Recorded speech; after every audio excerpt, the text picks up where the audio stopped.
Köszöntök megint innen mindenkit. Jeruzsálemből a Siratófalnál vagyok. Itt vannak itt nagyon sokan. Imádkoznak.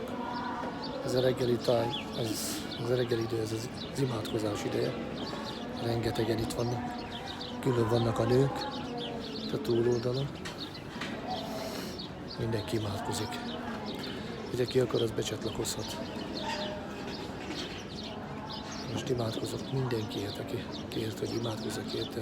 Legfőképpen most a betegekért szeretnék imádkozni. Salamon imája miatt.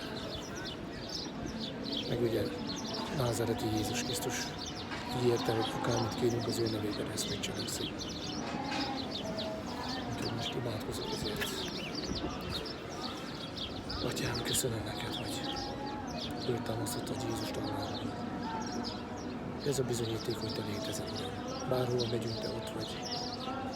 De köszönöm neked, Jeruzsálemet, hogy ideje szeretem nevedet, Uram, és ezért a városok, amit kiválasztottál Dávid által. Köszönöm, Atyám, hogy itt lehetek Jézus Krisztusnak a nevében. Imádkozok, Uram, most.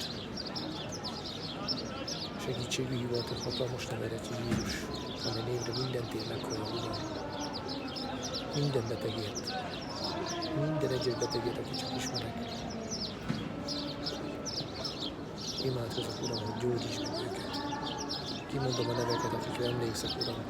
A Varga Noelra, a Moncsikára, az Albertnak a lányára, feleségére, anyámra, a Zsanetra,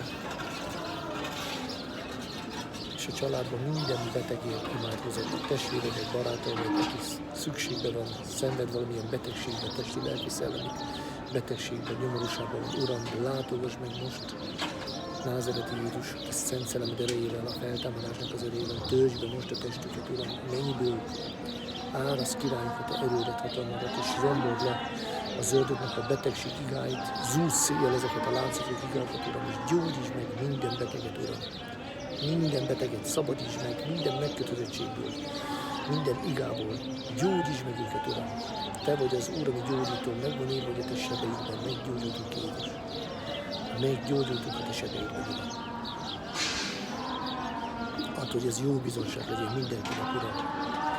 Jöjjön áttörés gyógyulásba, a csodák korszaka jöjjön el a romaságra.